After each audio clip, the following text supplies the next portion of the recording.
Today, we will give you guys a brief overview regarding the proteins that are present within it. As you can observe, this is the structure of a typical single pass transmembrane protein, the type 1. It bears the amino terminal domain bearing the carbohydrate units on the outer surface. The carboxyl end, it protrudes inside the cell. The amino and the carboxyl terminal ends that bears the hydrophilic domains interact with the extracellular component as well as the intracellular matrix. The red hexagon, as you can see within the picture, these are the tetrasaccharides.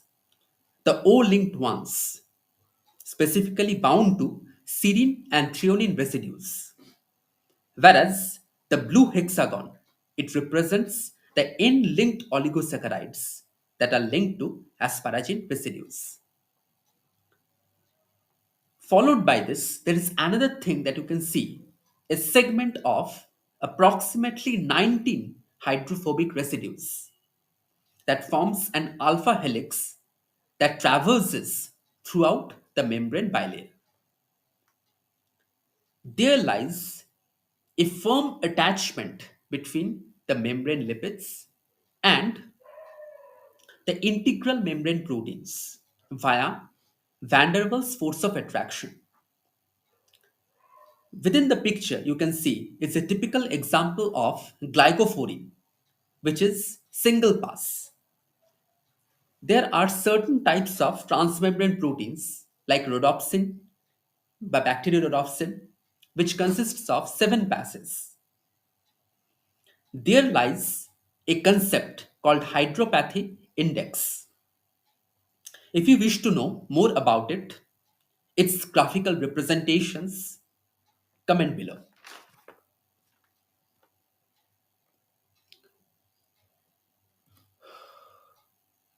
Second thing is the types of integral proteins. It includes monotypic, that means a single transmembrane segment, as you can see. Typical example is the glycophorin A, as discussed on the previous slide. The second one is the polytypic, where multiple stretches of transmembrane segments they span all over the plasma membrane, as you can see in the picture. The examples should be GPCR, the G protein coupled receptor, as we will discuss in the cell signaling segment, along with bacterial rhodopsins or aquaporins, which are highly specified for the movement of water molecules within the cell. And the last one, the beta barrel, in which 20 or more transmembrane segments they form the beta sheets that form a line all along the cylindrical structure. A typical example is porine. These are proteins that allow certain polar solutes to cross the outer membrane of a specific gram negative bacteria like E. coli. Now, there's a question for you guys.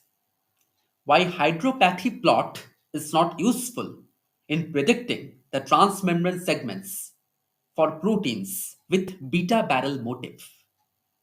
Just like that of when it comes to polytypic or monotypic, you can see there's a clear cut indication of hydropathy plot. But when it comes to beta barrel, you won't be able to get a proper graphical representation. What is the reason behind it?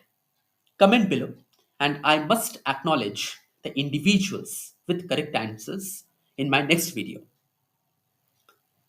Coming to the most important segment regarding these two sections. Many transmembrane proteins represent the presence of tyrosine and tryptophan at the interface between the lipid and the water molecule. That means the interlinking segment within the transmembrane protein. Next is A typical question specifically for part B, the positive inside rule. All of you must have heard about it. That means the positively charged amino acid segments, they occur more commonly in the cytoplasmic phase of the membranes. Why this? As the positively charged amino acid are present majorly on the carboxyl segment, it will maintain a sort of integrity, a sort of stability within the transmembrane protein. That is the main concept behind it. And integral membrane proteins can be extractable by means of detergents. The detergents can be of two type, ionic as well as non-ionic. Ionic, which will include the SDS, the sodium dodecyl sulfate, and non-ionic, which will include the Triton X100. And their main purpose is disrupting the hydrophobic interactions with the lipid molecule. Coming to my second set of proteins that are present within the plasma membrane, the peripheral protein. Now, this group of protein, they generally interact with either the integral membrane protein or the lipid anchored proteins via electrostatic interactions when it comes to integral membrane proteins. It can also interact via hydrogen bonding when it comes to polar head groups of membrane lipids. Now, when it comes to removal of these proteins, then change in pH or ionic strength is the key through which these peripheral proteins can easily be removed.